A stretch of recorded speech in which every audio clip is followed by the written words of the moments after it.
Hello दोस्तों, आप सभी का मेरे चैनल पर फिर से स्वागत है। हमारा जो लास्ट टॉपिक था वो था लॉन्ग टर्म ओवर रेटिंग और शॉर्ट टर्म ओवर रेटिंग। इसके बारे में हमने काफी कुछ पढ़ा था, उसके बीच डिफरेंसेस क्या क्या थे, उस सब चीजों को हम डीपली देखा था। तो वो हमारा था जो हमारा बॉयलर ट्यूब फेलियर से था। तो आज का जो हमारा टॉपिक है वो भी बॉयलर ट्यूब फेलियर से है। आप जैसा कि देख पा रहे हैं, हाइड्रोजन इम्ब्रिटलमेंट और ऑक्सीजन पिटिंग। तो इम्ब्रिटलमेंट हमें पता है कि जब हम बॉयलर ट्यूब फेलियर के बारे में पढ़ते हैं तो दो तरह के इम्ब्रिटलमेंट आते हैं, एक हाइड्रोजन इम्ब्रिटलमेंट और दूसरा कॉस्टिक इम्ब्रिटलमेंट। तो कॉस्टिक के बारे में हम बाद में पढ़ेंगे, अभी हम हाइड्रोजन के बारे में पढ़ते हैं। तो इम्ब्रिटलमेंट, हाइड्रोजन के कारण इम्ब्रिटलमेंट यानी कि आपको दिख रहा है ब्रिटल, यानी कि जो उसका जो बेस मेटल है हमारा, जो हम बात कर रहे हैं वाटर वॉल, सुपर हीटर्स जो भी हैं, रीहीटर्स हैं, तो इनके अंदर जो है ये क्या होते हैं कि हमारे लो कार्बन स्टील है, एलॉय स्टील है। तो क्या होता है कि ये डक्टाइल इनके अंदर प्रॉपर्टी होती है। तो डक्टाइल प्रॉपर्टी को ब्रिटल में चेंज कर देना, यानी कि जो उसकी मेन प्रॉपर्टी है डक्टिलिटी की, उसको ब्रिटलनेस में चेंज कर देता है। लेकिन ये उसी जगह पर होता है जहां पर हाइड्रोजन अटैक होता है, यानी कि हाइड्रोजन के कारण जिस सेक्शन में अटैक होता है वो उसी जोन में ब्रिटलनेस प्रॉपर्टी डेवलप होती है। तो अगर हम बात करें कि यहाँ एरिया वाइज, तो जहां पर ये फेलियर होने के चांसेस होते हैं उसके अंदर हम जो रिप्लेसमेंट करते हैं या फिर जो अफेक्टेड जोन होता है वो लगभग बात करते हैं अगर हमारा, तो 1 मीटर से लेकर के लगभग 20 मीटर तक इफेक्टेड होता है। ठीक है, कहीं कहीं 10 मीटर तक लेते हैं, लेकिन हम नॉर्मली जहां पे अगर किसी वजह से हमारा हाइड्रोजन लीकेज होता है, हाइड्रोजन इम्ब्रिटलमेंट के कारण या हाइड्रोजन डैमेज के कारण ट्यूब फेलियर होता है, तो हम क्या करते हैं कि नीचे का 1 मीटर और ऊपर का 10 से 20 मीटर तक का हम ट्यूब चेंज कर देते हैं। क्योंकि वो क्या होता है कि उसके अंदर ब्रिटलनेस प्रॉपर्टी डेवलप हो जाती है। ठीक है, तो ये इफेक्टेड जोन होता है कि हाँ, ये जो इसका हाइड्रोजन इम्ब्रिटलमेंट जिस जगह पे हुआ उसका इफेक्टेड जोन हम बात कर सकते हैं कि हाँ, ये इफेक्टेड जोन एरिया का लेंथ है। तो ये एक तरह का डिपॉजिट करोजन होता है।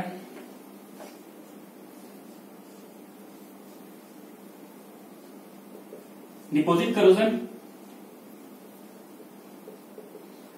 मतलब किसी वजह से अगर हमारा हम पहले भी टॉपिक में इसके बारे में पढ़ चुके हैं कि किसी भी वजह से अगर हमारे वाटर वॉल्स में किसी भी जगह पे डिपॉजिट हो जाता है, ठीक है, चाहे वो ऑक्सीडेशन के कारण या ऑक्सीजन के कारण, अगर हम बात करते हैं कि हाँ ऑक्सीजन के कारण उसका करोजन डेवलप हुआ और फिर वहां पे ऑक्साइड्स बने, या फिर हमारा हार्डनेस, वाटर का हार्डनेस जो हमारे मेन है वहां पे कैल्शियम और मैग्नीशियम की मात्रा ज्यादा है, तो वो डिपॉजिट होते हैं। किसी भी वजह से अगर एक स्केल डेवलप होता है, एक हार्ड स्केल वहां पर अगर डेवलप होता है, अगर वो ब्रेक नहीं होता है और वो बढ़ता जाता है, तो उस स्केल के बीच में, यानी कि अगर हमारा ट्यूब है और उसके अंदर स्केल डेवलप हुआ, तो इस स्केल के बीच में यहाँ पर ये एरिया है, यहाँ पर ये डेवलप होता है, यानी कि ये डिपॉजिट करोजन है। यानी कि इस डिपॉजिट के बीच में जो एरिया बचेगा वहां पर हाइड्रोजन अटैक करता है और हाइड्रोजन इम्ब्रिटलमेंट के चांसेस बढ़ जाते हैं। हाइड्रोजन इम्ब्रिटलमेंट और हाइड्रोजन डिपॉजिट थोड़ा सा डिफरेंस है, हम देखेंगे आगे पढ़ेंगे। तो ये एक डिपॉजिट करोजन है। अभी इनके फैक्टर्स की बात करें कि किन किन फैक्टर्स की वजह से होता है।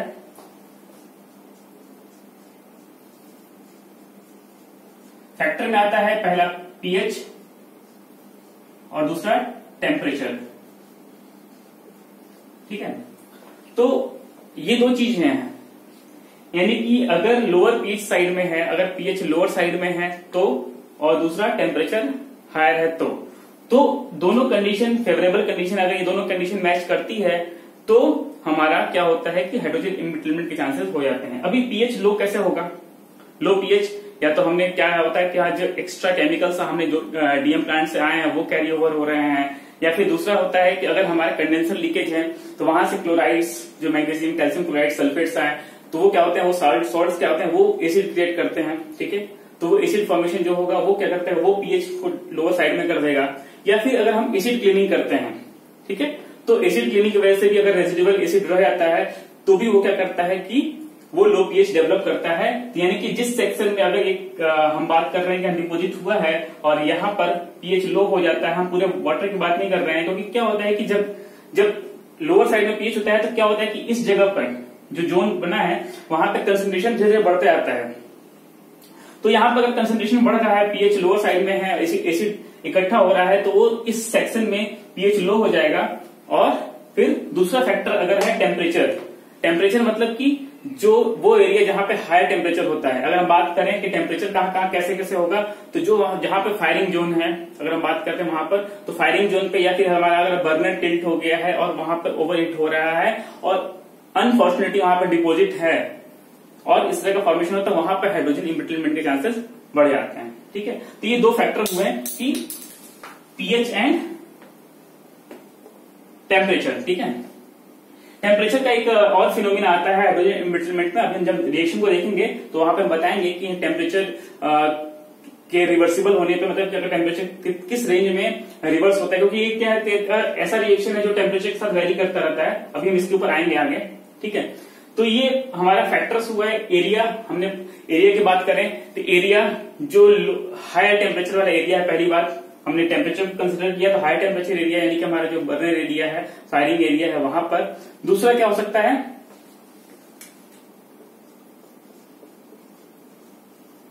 एरिया हाई टेम्परेचर एरिया यानी कि बर्नर एरिया, बर्नर आवर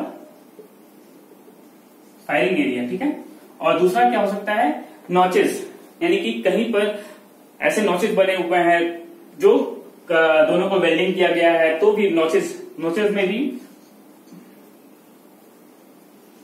भी जो होता है वहां पे क्या होता है कि हाँ डिपोजिशन के चांसेस बढ़ जाते हैं। तो ये जो एरिया होता है यहाँ पर भी चांसेस होते हैं कि हाँ ये हाइड्रोजन इम्ब्रिटलमेंट हो।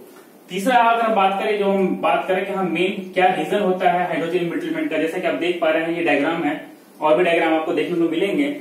इसको हम इम्ब्रिटलमेंट क्या करता है कि जो इसका मटेरियल है यानी कि जो ट्यूब है उसके अंदर क्रैक्स डेवलप करता है। हाइड्रोजन बहुत ही, उसका एटॉमिक वेट भी बहुत कम होता है, तो बहुत ही कम एटॉमिक वेट होने के कारण ये क्या होता है कि अगर ये हल्का सा भी है तो ये क्रैक डेवलप करने लगता है मटेरियल के अंदर। उसके अंदर जो रिएक्शंस डेवलप होते हैं तो क्या होता है कि जो मदर आयरन कार्बाइड है, अगर हम आयरन कार्बाइड की बात करें तो आयरन कार्बाइड के साथ हाइड्रोजन मिल करके क्या करता है कि मीथेन और आयरन को बनाता है। ठीक है, तो ये आयरन तो फिर आयरन ऑक्साइड के फॉर्मेशन करता है, लेकिन जो ये मीथेन है, मीथेन ही जो है मेन इम्ब्रिटलमेंट के लिए कल्प्रिट है। इम्ब्रिटलमेंट या फिर हमारा डैमेज की बात कर रहे हैं, तो इम्ब्रिटलमेंट क्या करता है कि ये क्या करता है, धीरे धीरे डिपोजिट होने के साथ साथ ये क्या होता है, हाइड्रोजन पेनिट्रेट करता है, और हल्का हल्का पेनिट्रेशन के कारण, मतलब माइनर पेनिट्रेशन करता है, बहुत ही माइनर पेनिट्रेशन रहता है, जिसकी वजह से ये डिटेक्टेबल भी नहीं होता है। अगर हम बात करें कि अगर हमारा डिपोजिशन हो रहा है तो अगर हम अल्ट्रासोनिक टेस्टिंग वहां पे करते हैं तो जल्दी ये डिटेक्ट नहीं होता है, तो फेलियर के बाद ही, क्योंकि ऊपर से हमें कोई फेलियर नहीं दिखता है, ऊपर से कोई भी हमको इफेक्ट नहीं दिखता है कि हाँ जो बॉयलर का ट्यूब आउटसाइड में है, आउटर साइड में है, वहां पे हमें कोई भी इसके लक्षण दिखेंगे नहीं, केवल ये इनर साइड में इफेक्ट करता है। तो अल्ट्रासोनिक टेस्टिंग में भी बहुत बार ये नहीं पकड़ में आता है। जब फेलियर होता है तो फेलियर वाले पोर्शन को हम जब चेक करने के लिए भेजते हैं तो वहां पर पता चलता है कि हाँ ये हाइड्रोजन कारण है। तो ये बहुत ही ऐसा फेलियर है, जल्दी डिटेक्ट भी नहीं होता है। तो क्या होता है कि माइनर क्रैक्स डेवलप करता है धीरे धीरे धीरे, और उस मटेरियल्स के अंदर में यानी कि जो ट्यूब्स है उसके अंदर में काफी सारे क्रैक डेवलप हो जाते हैं। अभी वो क्रैक डेवलप होने के बाद, जैसा कि मैंने बताया कि जो आयरन कार्बाइड है, यानी कि हमारे अंदर जो हमारा कार्बन स्टील है उसमें आयरन कार्बाइड होता ही है, तो जो आयरन कार्बाइड है उसमें से ये क्या करता है कि मीथेन को फॉर्मेशन करता है, मीथेन फॉर्म करता है, यानी कि जो क्रैक्स डेवलप हुए उस क्रैक्स में मीथेन फॉर्मेशन हो जाता है, और मीथेन जो है वो डिकम्पोज नहीं होता है, यानी कि ये फिर जल्दी कार्बन को हाइड्रोजन कन्वर्ट नहीं होता है। ये मीथेन का कन्वर्जन जरूर होता है।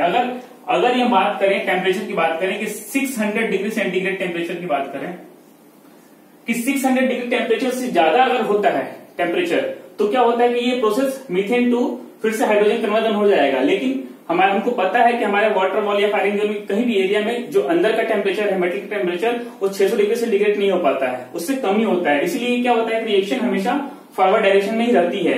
तो अगर ये टेम्परेचर 600 डिग्री सेंटीग्रेड से ऊपर हो जाता है तो ये रिएक्शन जो है मीथेन टू फिर हाइड्रोजन कन्वर्जन हो जाएगा। लेकिन फिलहाल क्या होता है कि हाइड्रोजन टू मीथेन कन्वर्जन होता है, क्योंकि टेम्परेचर हमारा 600 से लगभग नीचे रहता है, जो मेटल के टेम्परेचर हम बात कर रहे हैं, क्योंकि वहां पर प्रॉपर कूलिंग होती रहती है वाटर के द्वारा। तो अभी ये मीथेन क्या करता है, ढेर सारा मीथेन इकट्ठा होगा यहाँ पर, मीथेन डिकम्पोज नहीं होता है, प्रेशराइज करता है, और अचानक एक दिन क्या होता है कि ढक्कन खुल जाता है। इसको विंडो टाइप भी बोलते हैं।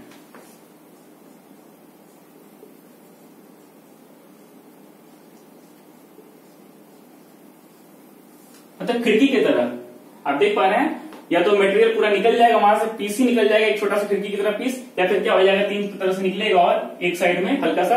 तो मतलब ये थिक होता है, काफी थिक होता है। ऐसा नहीं होता है कि हाँ इसके अंदर क्रैक्स डेवलप हो गए, जैसा कि हमने बात किया था हमारे शॉर्ट टर्म ओवर हीटिंग में कि हाँ उसमें अंदर क्या होता है कि बहुत थिन हो जाता है मटेरियल खींचने का। लेकिन ये क्या होता है, थिक होता है, सडन होता है, मटेरियल के अंदर बहुत माइनर क्रैक डेवलप होते हैं जो जल्दी पता भी नहीं चलते हैं। तो इम्ब्रिटलमेंट क्या होता है कि उस क्रैक को जो बात कर रहे हैं, उन क्रैक्स जो क्रैक्स डेवलप हुई, जो हल्का का क्रैक डेवलप हुआ, यानी कि जो उसकी डक्टाइल प्रॉपर्टी है उसको ब्रिटल कर दिया, उसको इम्ब्रिटलमेंट बोलते हैं। और उसके बाद जब ये इम्ब्रिटलमेंट ब्रेक हो जाता है, यानी कि खिड़की की तरह निकल जाता है, टूट जाता है मेटल यहां से पीस, तो उसको हम हाइड्रोजन डैमेज बोलते हैं। ठीक है, तो इसको हम बोलते हैं window type boiler tube leakage. तो ये बहुत बार पूछा जाता है, हर जगह पूछा जाता है कि विंडो टाइप लीकेज किसे बोलते हैं, तो हाइड्रोजन इम्ब्रिटलमेंट को विंडो टाइप लीकेज बोलते हैं। ठीक है, आई थिंक आपको याद रहेगा। तो ये रिएक्शन बहुत ही इंपॉर्टेंट है। ये पूरा जो फैक्टर है ये मीथेन का कारण होता है। मीथेन क्या होता है, बहुत ही प्रेशराइज करता है, यहां से नहीं रिलीज हो पाता है और इस सेक्शन पे इतना प्रेशराइज कर देता है कि ये मीथेन ही कल्प्रेट है, जिसके कारण ये हमारा हाइड्रोजन डैमेज होता है। ठीक है, एक और वर्ड आता है हाइड्रोजन ब्लिस्टरिंग। ठीक है, तो वो इससे अलग होता है, हाइड्रोजन डैमेज और हाइड्रोजन इम्ब्रिटलमेंट से हाइड्रोजन ब्लिस्टरिंग अलग होता है। उसके बारे में हम आगे पढ़ेंगे, ये वर्ड भी आएगा और उसके बारे में हम डिटेल्स में पढ़ेंगे। ठीक है, तो ये हमारा हुआ हाइड्रोजन इम्ब्रिटलमेंट। अभी दूसरा हम बात कर रहे हैं ऑक्सीजन पिटिंग के बारे में। ठीक है, ऑक्सीजन पिटिंग के बारे में हमें इसके बारे में जानने के लिए भी हम पहले ही पढ़ चुके हैं कि हमारा ऑक्सीजन जो लेवल है, अगर हम बात करते हैं, जब हम डिग्रेडेशन की बात करते हैं, हमने पहले भी पढ़ा था ऑक्सीजन स्क्रीवेंजन में भी, या फिर जो एचपी डोजिंग एलपी डोजिंग में भी पढ़ा था हमने, कि हम क्या करते हैं कि हम जो ऑक्सीजन का है कंसंट्रेशन वो बिलो 7 ppb रखते हैं। ठीक है,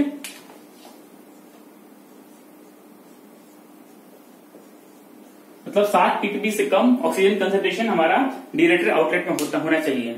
ठीक है, तो इसका रीजन क्या होता है, ये क्या करता है ऑक्सीजन, जब ये ऑक्सीजन रिलीज होगा तो ज्यादा से ज्यादा जो भी कोरोजन होता है वो उसके लिए ऑक्सीजन ही जिम्मेदार है। अगर हम बात करें बॉयलर ट्यूब ही नहीं, अगर हम बात करें कि कॉपर कोरोजन जो होता है अमोनिया के कारण, उसके लिए भी ऑक्सीजन जिम्मेदार होता है। ठीक है, तो हमारा जो अभी हम बात कर रहे हैं कि हमारे जो बॉयलर ट्यूब वाली बात कर रहे हैं, ये जो ऑक्सीजन कोरोजन है ये मतलब डिग्रेडेटर के बाद निकलने के बाद, यानी कि इवन डिग्रेडेटर जब आउटलेट होता है वहां से हमारा जो फीड वाटर लाइन है, एचपी हीटर्स हैं, इकोनोमाइजर्स हैं, वाटर वॉल्स है, मतलब ये हर जगह को इफेक्ट करते हुए जाता है।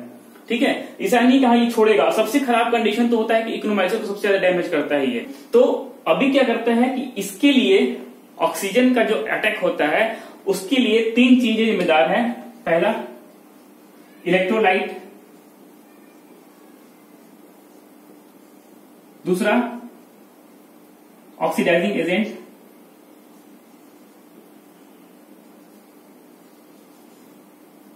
और तीसरा बेस मेटल या मटेरियल। ये एक तरह का इलेक्ट्रोलिसिस प्रोसेस है।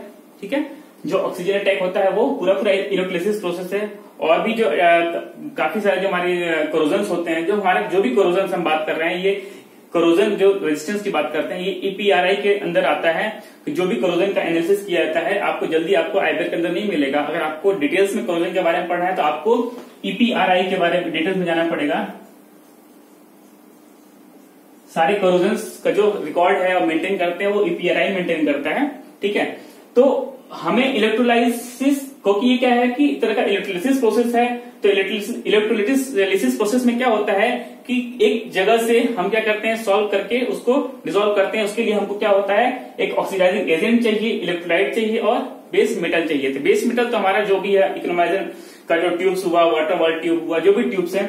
ऑक्सीडाइजिंग एजेंट में क्या होता है, ऑक्सीजन हमने दे दिया, यानी कि अगर हमारा कंसंट्रेशन ऑक्सीजन का 7 ppb से ज्यादा है तो क्या होगा कि वो एज अ ऑक्सीडाइजिंग एजेंट काम करेगा, उसको ऑक्सीडाइज करेगा। और तीसरा क्या है, इलेक्ट्रोलाइट। इलेक्ट्रोलाइट क्या होता है, हमारा जो दोनों मेटल को इलेक्ट्रॉन का ट्रांसफर करता है। तो हमारे लिए जो फीड वाटर फ्लो है वो एज अ इलेक्ट्रोलाइट काम करता है। ठीक है, तो अभी इसमें क्या होता है कि जब हमारा ऑक्सीजन कंसंट्रेशन बढ़ जाता है तो उस केस में क्या होता है कि ऑक्सीजन जो है वाटर के साथ रिएक्शन करके हाइड्रोक्साइड आयन बनाता है। अभी ये हाइड्रोक्साइड क्या करता है कि हमारा जो बेस मेटल है, ठीक है, उसमें आयरन की मात्रा सबसे ज्यादा होती है, तो उसको क्या करता है कि फेरस हाइड्रोक्साइड में कन्वर्ट कर देता है। ठीक है, पहले इसमें एनोड पे क्या हुआ, आयरन का ऑक्सीडेशन हुआ, तो क्या हुआ, आयरन पॉजिटिव, बहुत सारे ऑक्सीडेशन फॉर्म में थे, Fe2 positive, Fe3 positive formation होता है। तो ये ऑक्सीडेशन के बाद एनोड पे ऑक्सीडेशन हुआ, कैथोड पे जो हमारा ऑक्सीजन का रिडक्शन हुआ और OH फॉर्मेशन बना, और रिजल्टिंग क्या होता है कि फेरस हाइड्रोक्साइड फॉर्मेशन जो डिपोजिट ब्रेक होकर के फिर से ये हमारा आयरन ऑक्साइड्स के फॉर्म में बनता है, और फिर क्या करता है कि रेड कलर का डिपोजिट होता है। तो ये क्या करता है कि मतलब बहुत सारे जहां पर भी ये एरिया, जहां पर भी ऑक्सीजन की मात्रा ज्यादा हुई, वो हर जगह पर ये पिटिंग एक्शन होते हैं, और वहां पे क्या होता है कि जैसे से यहाँ पे आपको दिख रहा है ऑक्साइड्स बने, ये ऑक्साइड्स क्या होता है, फिर आगे पानी का चले जाएंगे और फिर यहाँ पे एक छोटा सा होल बन जाएगा। ये काफी एनलार्ज फॉर्म है, बट बल्कि होता बहुत ज्यादा है। तो ये हमारा ट्यूब का क्रॉस सेक्शन है, तो हमको दिख रहा है कि हाँ कहाँ पे किस एरिया पे ये ऐसा ऑक्साइड फॉर्मेशन हुआ और पिटिंग एक्शन हो रहा है। तो ये हर जगह पे मतलब ये इस एरिया में आपको बहुत सारे पिटिंग दिखेंगे। तो इसके ऑक्साइड्स जो बनते हैं वो रेड कलर के, रेड और ब्लैकिश रहते हैं। तो ये क्या होता है कि अगर हमारा सबसे पहले अगर हम बात करें कि ये ऑक्साइड्स बनता कैसे, क्योंकि हमने पहले भी डिस्कस किया हुआ है कि हमारे जो वाटर वॉल्स होते हैं उस पे हाइड्रोजन की वजह से एक मैग्नेटाइट का लेयर बढ़ जाता है।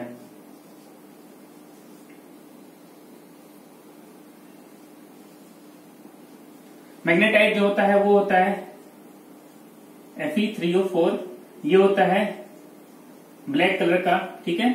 और दूसरा होता है जो मेन हम बात करते हैं, अगर हमारा जो बॉलर ट्यूब होता है वो हेमेटाइट का, वो होता है Fe2O3, ठीक, ये रेड कलर का होता है, ठीक है। तो हम बात करें कि जो हमारा, अगर हम बात करें कि हमारा हाइड्रोजन का डोजिंग नहीं किया गया है, उसके पहले हमारा हेमेटाइट होता है, उसके ऊपर अगर हम डोजिंग करते हैं हाइड्रोजन का, उसके बाद वो ब्लैक कलर का हो जाता है। अगर हम कभी भी देखिएगा बॉलर ट्यूब अगर कट होता है किसी भी वजह से, अगर हम रिप्लेसमेंट के टाइम पे, तो आप देखेंगे कि जो ट्यूब्स है उसके अंदर ब्लैक कलर का लेयर चढ़ा हुआ है, तो वो मैग्नेटाइट है। और अगर वो लेयर रेडिश है, इसका मतलब है कि आपके पास जो इरोजन के चांसेस ज्यादा है, वहां पर हेमेटाइट फॉर्मेशन है, उस पर मैग्नेटाइट की जरूरत है, और आपको हाइड्रोजन या फिर जो सोडियम सल्फाइड है उसकी डोजिंग करनी पड़ेगी ताकि वो मैग्नेटाइट का एक लेयर बन सके। क्योंकि ये क्या होता है कि करोजन को प्रिवेंट करता है। अगर मैग्नेटाइट, जब तक मैग्नेटाइट है तब तक ऑक्सीजन जो है, ऑक्सीजन पिटिंग वाला एक्शन नहीं होगा, लेकिन सबसे पहले क्या करता है ये ऑक्सीजन इस मैग्नेटाइट को ही ब्रेक कर देता है। यानी कि अगर हम बात करें रिएक्शन में, सबसे पहले